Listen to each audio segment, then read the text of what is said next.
Assalamualaikum warahmatullahi wabarakatuh. Selamat datang ke pembentangan kumpulan 6 iaitu isu bunuh diri dalam kalangan pelajar di Malaysia. Nama saya ialah Muhammad Abdul Hakim Muzaffar bin Sajamal dan nombor matrik saya ialah TJ217. Saya ingin memperkenalkan ahli-ahli pembentang saya. Pembentang pertama ialah Muhammad Abdul Hakim Muzaffar.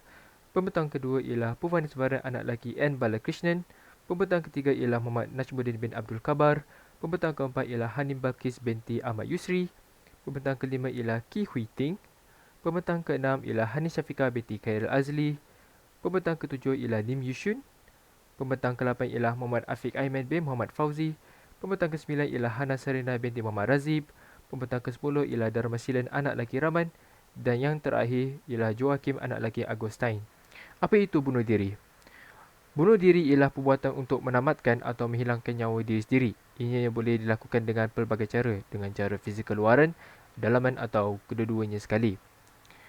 Seperti yang kita tahu, terdapat banyak cara untuk masyarakat untuk bunuh diri, iaitu terjun bangunan, gantung diri dan sebagainya. Isu ini penting untuk diambil tahu kerana ia melibatkan golongan anak muda yang mampu menjana masa depan negara yang baik. Dengan pembentangan ini, kami cuba untuk menyebarkan kesedaran terhadap masyarakat tentang betapa seriusnya isu ini yang melibatkan golongan-golongan anak muda. Kaedah untuk buat pembentangan ini, kami cuba mengkaji melalui pelbagai sumber di laman sesawang, iaitu keratan akhbar, artikel dan sebagainya. Dan kami juga telah memastikan ianya sahih. Rukun negara juga memainkan peranan penting dalam isu ini, kerana rukun negara mampu membentuk insan sosial yang bagus. Contohnya ialah kepercayaan kepada Tuhan, iaitu kita perlulah meminta kepada Tuhan supaya kita dapat kekuatan untuk melalui depresi. Sekian daripada saya. Terima kasih. Selamat sejahtera diucapkan kepada Dr. Puan Nur Adil Ahmad Nordin dan rakan-rakannya sekalian. Nama saya Purvaniswaran anak lelaki Balakrishnan. Nombor matriks CA20110 akan membentangkan isu bunuh diri dalam kalangan pelajar di Malaysia. Bahagian saya lebih memfokuskan kepada realiti semasa. Sebelum itu, marilah kita tinjau artikel-artikel yang dikumpulkan daripada pelbagai sumber.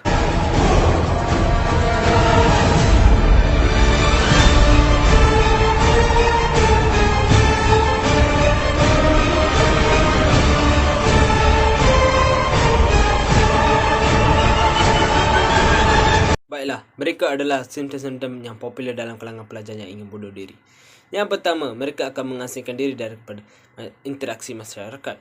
Hal ini demikian kerana kekuatan mental dan emosi mereka yang telah patah akan membuatkan mereka terasa tersisih dan malu untuk berinteraksi dengan baik dengan masyarakat. Maka mereka akan mengambil tindakan-tindakan yang tidak sewajarnya seperti bunuh diri. Yang kedua, mereka akan mengambil persediaan awal seolah-olah mereka akan mati esok. Contohnya, mereka akan membuat nota-nota kecil atau nota-nota yang berupa wasiat. Hal ini demikian kerana mereka tidak dapat meluahkan perasaan-perasaan atau perkaranya secara bersemuka. Disebabkan oleh isu-isu bunuh diri dalam kalangan pelajar di Malaysia semakin meningkat, maka 10 September 2019 yang lalu, Datuk Dr. Nur Isham Abdullah, iaitu Ketua Pengarah Kementerian Kesihatan Malaysia, telah merasmikan Hari Pencegahan Bunuh Diri Sedunia. Dalam kempen ini terdapat dua perkhidmatan utama yang telah ditawarkan oleh Kementerian Kesihatan. Yang pertama, saringan dan perawatan. Yang kedua, bantuan atas talian atau dikenal sebagai hotline bebas tol. Bantuan atas talian ini dikendalikan oleh Befrienders. Baiklah, sebelum saya menutup lembaran saya, marilah kita mendengar suara rakyat Malaysia tentang realiti semasa bunuh diri ini dalam kalangan pelajar. Sekian, terima kasih. Kebanyakan orang bunuh diri sebab mungkin stres dan diorang tekanan kan. Bila tekanan diorang tak dapat nak kawan. Sekarang ni masalah punca bunuh diri salah satunya diri sendiri. Kalau diri sendiri yang terlampau obses dengan cinta kan, lepas tu dengan family, family pun boleh terlibat juga. Assalamualaikum warahmatullahi wabarakatuh. Nama saya Muhammad Najmuddin bin Abdul Kahar.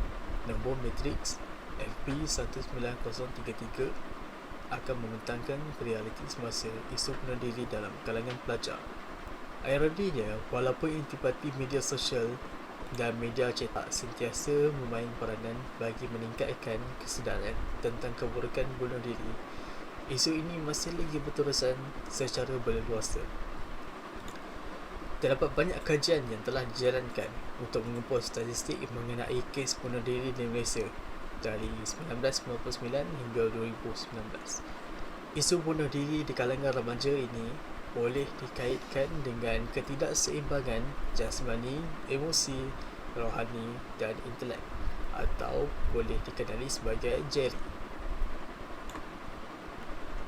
Menurut kajian kesihatan morbiditi kebangsaan 2017, 1 hingga 5 orang remaja Malaysia menderita kemurungan, sementara 40 hingga 10% masing-masing merasa cemas dan stres. Dalam konteks ini, kita dapat menyedari keburukan kurangnya kawalan unsur emosi. Hal ini demikian kerana emosi seseorang remaja amat penting untuk dikawal dengan baik agar tidak membawa kepada kemudaratan. Selain itu, kegelisahan yang dialami oleh remaja perempuan lebih tinggi daripada remaja lelaki dengan 42.3% berbanding lelaki 37.1%. Namun peratus kaum lelaki menderita disebabkan kemurungan telah mengatasi kaum wanita iaitu sebanyak 18.9%. Namun, peratus kaum lelaki menderita disebabkan kemurungan telah mengatasi kaum wanita dengan kaum lelaki sebanyak 18.9%, manakala kaum wanita pula sebanyak 17.7%. Situasi ini menjadi terbalik pula apabila menerangkan pasal tekanan. Kaum wanita didapati lebih tinggi dengan 10.3%, manakala kaum lelaki sebanyak hanya 8.9%. Sekian, itu saja daripada saya. Terima kasih. Saya Hanim Balkis binti Ahmad Yusri CB20103 akan berkongsi tentang punca bunuh diri. Antara punca isu bunuh diri dalam kalangan pelajar ialah pengaruh teknologi. Pada zaman yang serba canggih ini, majoriti masyarakat akan bergantung terhadap gadget yang mereka miliki. Walaupun banyak kelebihan yang dapat diperolehi di media sosial, ada juga kekurangannya iaitu pengguna yang salah guna dan memberi kesan buruk terhadap pengguna yang lain. Penyalahgunaan media sosial memberi kesan buruk terhadap emosi seseorang. Contohnya, pengguna meninggalkan komen yang tidak wajar terhadap pengguna yang lain dan pengguna tersebut akan mengalami gangguan emosi. Antara media sosial yang digunakan ialah Instagram, Twitter, Facebook dan WhatsApp.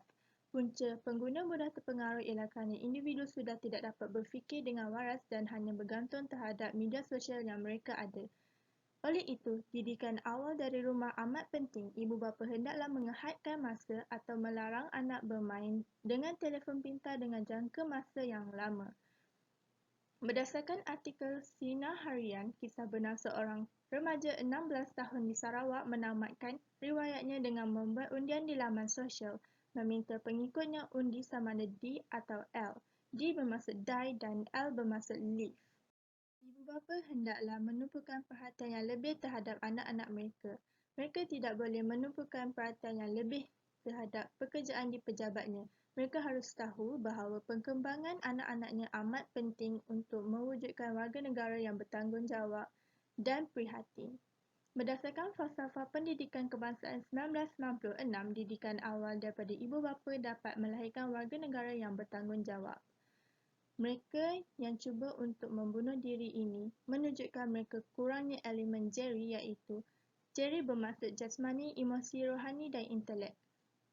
Mereka mempunyai emosi yang tidak dapat dikawal oleh mereka sendiri dan mereka juga tidak mempunyai orang yang menyokong mereka untuk ke arah kebaikan. Oleh itu, kita dapat lihat bahawa sokongan daripada kawan-kawan dan ibu bapa amat penting untuk kita mengubah keputusan yang buruk kepada yang lebih baik. kita perlu tahu bahawa masing-masing agama mempunyai Tuhan yang dapat membimbing mereka. Menurut prinsip rukun negara, yang pertama, kepercayaan kepada Tuhan. Kita haruslah percaya bahawa setiap masalah mempunyai penyelesaiannya. Mengadu kepada Tuhan dengan berdoa adalah antara cara-cara untuk mempunyai hati yang tenang dan dapat mengubah keputusan untuk membunuh diri. Oleh itu, kita harus berfikir dengan wajar dan bertindak rasional. Salam sejahtera kepada pesara dan rakan-rakan saya. Nama saya Kiweti, nombor metis CN20074. Kebelakangan ini, isu bunuh diri disebabkan oleh gangguan kesihatan mental dalam kalangan pelajar di Malaysia sering diwar-warkan. Dia dapat dinafikan bahawa penyakit mental serius seperti penyakit fizikal. Namun masalah kesihatan mental masih diabaikan oleh masyarakat. Apakah faktor-faktor yang mempengaruhi kesihatan mental dalam kalangan pelajar? Antaranya termasuklah keterlaluan emosi, keterlaluan stres pasca trauma, masalah tekanan, dan lain-lain punca. Masalah akademik, masalah sosial, serta masalah keluarga menyebabkan seseorang pelajar itu mengalami masalah tekanan ataupun stres yang melampau. Masalah tekanan mental ini melibatkan kemurungan, keterlaluan emosi, hilang-minat terhadap hobi, perasaan cemas, hilang selera makan, dan sekiranya situasi ini berlanjut secara berterusan, berkemungkinan akan menyebabkan berlakunya kejadian bunuh diri. Punca isu bunuh diri ini berkaitan dengan elemen bidang kajian ilmu falsafah iaitu logik. Tujuan utama pengajaran logik adalah untuk mendedahkan pelajar dengan cara berfikir yang tepat, untuk mengelakkan mereka daripada terperangkap dengan gangguan kesihatan mental dan kesilapan berfikir yang boleh menyesatkan mereka sehingga melakukan perkara yang tidak logik seperti bunuh diri. Melalui pembelajaran elemen logik, pelajar dapat berfikir dengan rasional dan terbuka. Oleh itu tidak akan mudah terganggu oleh masalah kesihatan mental dan tidak akan melulu untuk melakukan sesuatu yang impulsif. Berdasarkan falsafah pendidikan kebangsaan, kekurangan elemen teori yang mantap dalam kalangan pelajar seperti kekurangan dari aspek emosi akan menyebabkan mereka tidak mampu mengawal emosi negatif dengan efektif dan berkesan. Lantaran itu, pelajar yang kurangnya elemen emosi akan mengalami masalah tekanan serta keterlaluan emosi dan kemudiannya mudah terganggu dengan masalah kesihatan mental. Oleh sebab itu, pendidikan Malaysia sentiasa berusaha berterusan ke arah untuk memperkembangkan lagi potensi pelajar secara bersepadu dan menyeluruh bagi melahirkan pelajar yang seimbang dan harmonis dari segi jasmani, emosi, rohani dan intelek berdasarkan kepatuhan dan kepercayaan kepada Tuhan. Berdasarkan prinsip hukum negara, kekurangan elemen kepercayaan kepada Tuhan dalam kalangan pelajar turut merupakan punca yang menyebabkan berlakunya isu bunuh diri. Dengan mengamalkan prinsip hukum negara yang mantap iaitu kepercayaan kepada Tuhan dalam diri pelajar, seseorang pelajar itu akan sentiasa mempercayai kepada Tuhan dan beramanah nasional. Orang itu tidak akan melakukan perbuatan yang berdosa iaitu bunuh diri. Hal ini sedemikian kerana dari pandangan falsafah, bunuh diri ditegaskan sebagai suatu perbuatan yang tidak bermoral dan tidak beretika. Segala punca isu bunuh diri dianggap sebagai suatu keadaan yang sementara dan akan dapat diatasi melalui perubahan gaya hidup. Data itu tidak boleh dijadikan sebagai alasan untuk membunuh diri, kerana setiap cabaran ataupun tugas yang dihadapi itu pasti ada kaitannya yang berkesan untuk diatasi. Saya Hani Syafiqah binti Karya Azli, CB20106 akan menerangkan tentang kesan isu bunuh diri dalam kalangan pelajar. Bunuh diri bukanlah satu penyelesaian baik. Maka dengan itu, bunuh diri dianggap sebagai suatu sikap yang melarikan diri daripada masalah. Mengikut kajian UKN dan UiTM pada tahun 2018 mengatakan bahawa bunuh diri ini akan memudaratkan orang sekeliling. Hal ini kerana jika seseorang daripada ahli membunuh diri, maka ia akan menjadikan bahan bicara oleh pihak sekeliling seperti jiran, rakan-rakan dan lain-lain. Antara perbualan yang akan timbul ialah keluarga dianggap tidak menjaga anak sehingga menyebabkan anak membunuh diri dan tidak bertanggungjawab dalam kesusahan yang anak-anak lalui. Menurut responden ke-6 pula mengatakan bahawa mempunyai niat bunuh diri mungkin dapat membantu individu untuk membuat refleksi tentang diri sendiri dan membantu individu membina semula sikap yang positif. Antara elemen falsafah pendidikan kebangsaan ialah melahirkan insan yang seimbang dan harmoni dari segi intelek, rohani, emosi dan jasmani. Pembatalan niat tersebut menunjukkan elemen falsafah ini tertanam dalam individu tersebut. Oleh kerana mempunyai kepercayaan dan kepatuhan kepada Tuhan, individu tersebut tidak akan melakukan fenomena yang bercanggah dalam nilai kehidupan, iaitu membunuh diri. Individu yang mengamalkan falsafah pendidikan kebangsaan akan mampu berfikir dalam mengendalikan idea bunuh diri pada masa akan datang. Jika seseorang individu itu gagal untuk mencabut nyawa, maka kesan membunuh diri ialah kecacatan fizikal. Orang yang kecacatan fizikal memerlukan bantuan orang lain untuk melakukan pelbagai aktiviti harian. Oleh itu, ia akan mengganggu emosi individu lain untuk menjaga mangsa yang berada dalam keadaan kecacatan fizikal. Perkara ini telah bercanggah dalam falsafah pendidikan negara yang ingin melahirkan insan yang beremosi tenang dan kemantapan jiwa. Tidak langsung maruah diri akan tercemar, dan jika tindakan membunuh diri itu gagal, pelajar tersebut akan mendapat tindakan undang-undang selaras dengan rukun negara iaitu kedaulatan undang-undang. Negara Malaysia telah menetapkan bahawa di bawah Seksyen 309 Kanun Kesesaan, cubaan bunuh diri akan mendapat denda ataupun penjara maksimum setahun. Hal ini menyebabkan nama pelajar tersebut lebih tercemar. Kesan bunuh diri yang paling utama ialah kematian. Menurut rukun negara yang kedua iaitu kepercayaan kepada Tuhan, dalam agama Islam telah mengharamkan bunuh diri.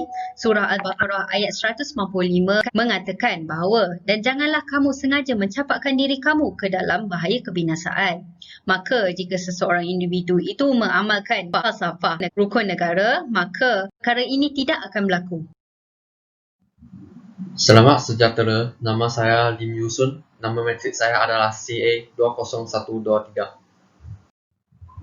Kesan bunuh diri dari segi negara adalah kemerosotan ekonomi negara. Apabila kes bunuh diri terus berganda meningkat, hal ini akan menyebabkan pembangunan negara tertetas. Antara mereka yang membunuh diri mungkin akan menjadi jurutera atau individu yang profesional dalam sektor yang tertentu pada masa depan, dan mereka tidak dapat lagi berkhidmat kepada negara Malaysia. Pelabur-pelabur juga tidak akan melabur di negara kerana kes bunuh diri yang kerap berlaku. Selain itu, kekurangan golongan belia juga merupakan salah satu kesan.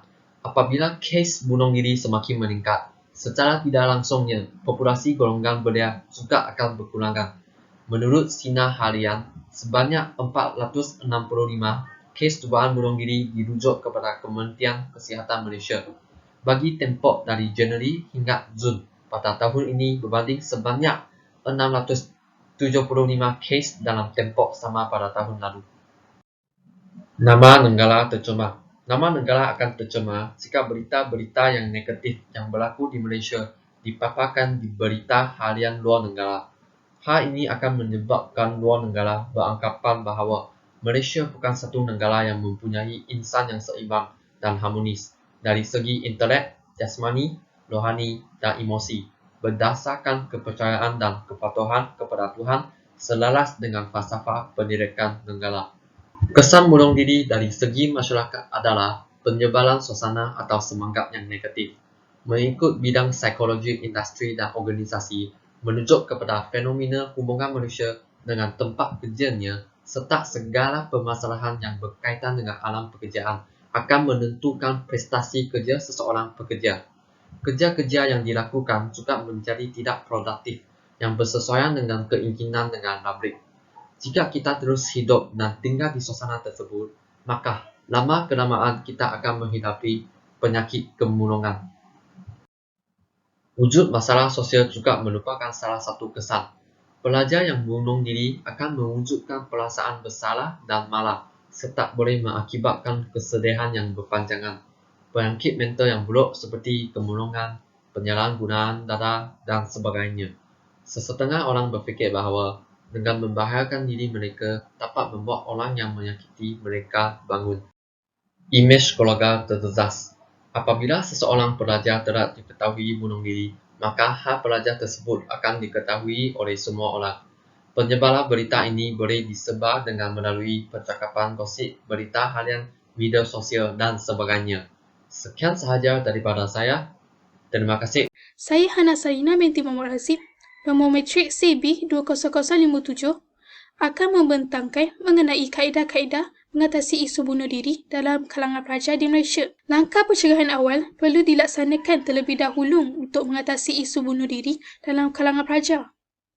Khususnya pelajar yang berumur belasan tahun mempunyai kecenderungan untuk merancang kerana kurangnya pendedahan dan pengalaman dalam hidup. Isu bunuh diri dalam kalangan pelajar boleh diatasi secara individu itu sendiri dengan menerapkan nilai-nilai agama dalam diri. Hal ini kerana agama mengatur segala kehidupan manusia supaya manusia hidup dalam keadaan tenang dan bahagia.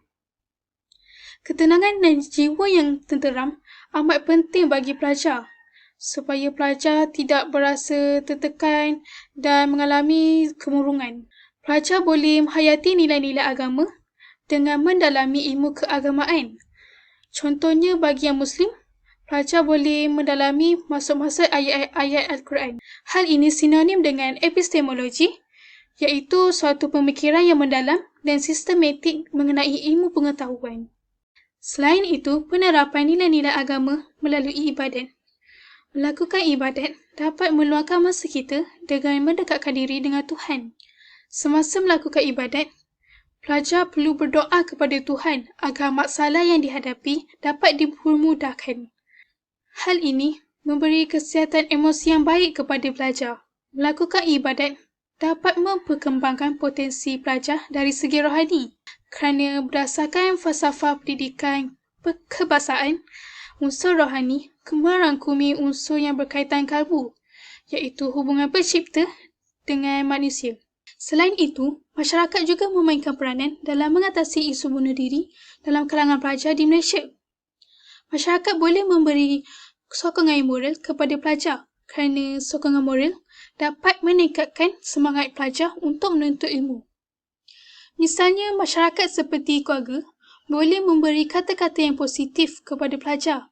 Kesannya, pelajar akan dikelilingi dengan persekitaran yang tenang dan tidak tertekan. Pelajar juga dapat menjaga hubungan yang baik dengan masyarakat.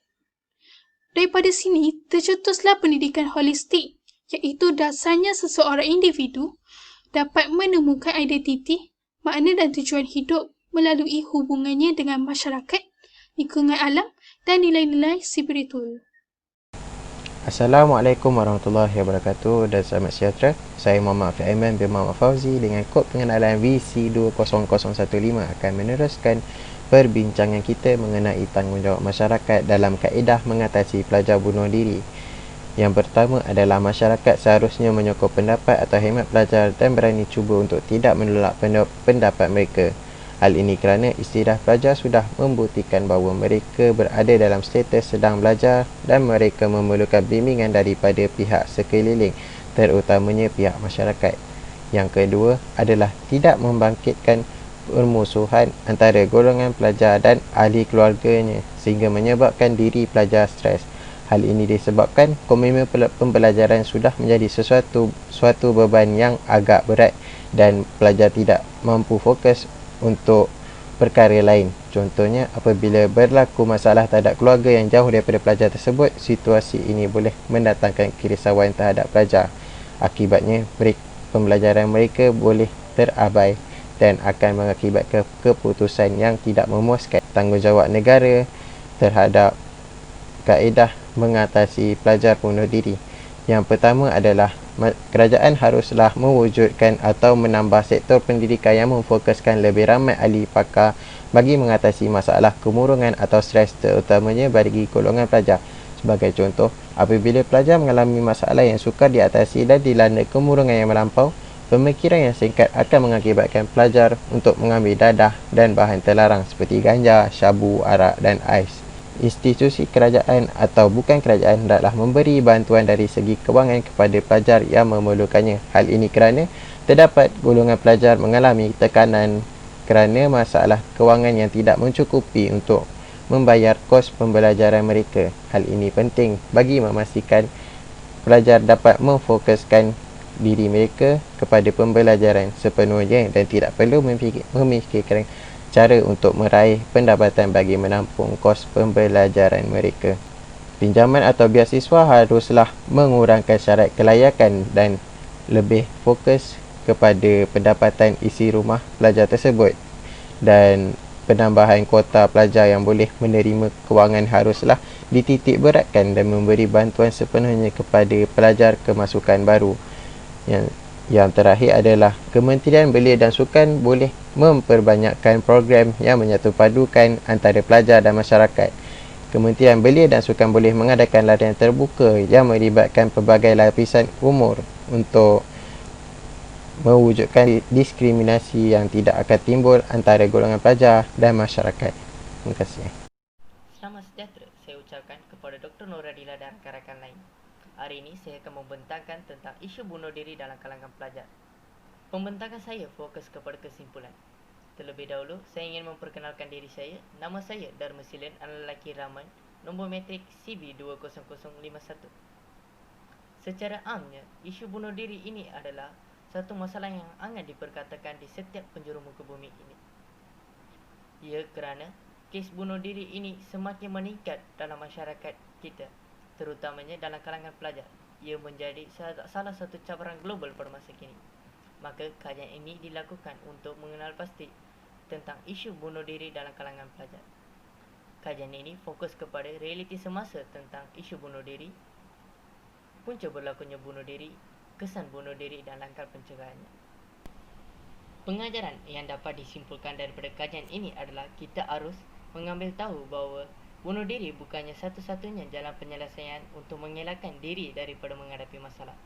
Sebagai seorang manusia, setiap individu akan menghadapi masalah dan tekanan dalam hidup mereka. Maka kita haruslah memberanikan diri kita untuk menghadapi masalah dan tidak memilih jalan penyelesaian seperti bunuh diri, kerana ia memberi yang kesan yang mendalam bukan saja kepada individu tersebut, malah turut memberi kesan kepada ahli keluarga dan rakan-rakan mangsa tersebut.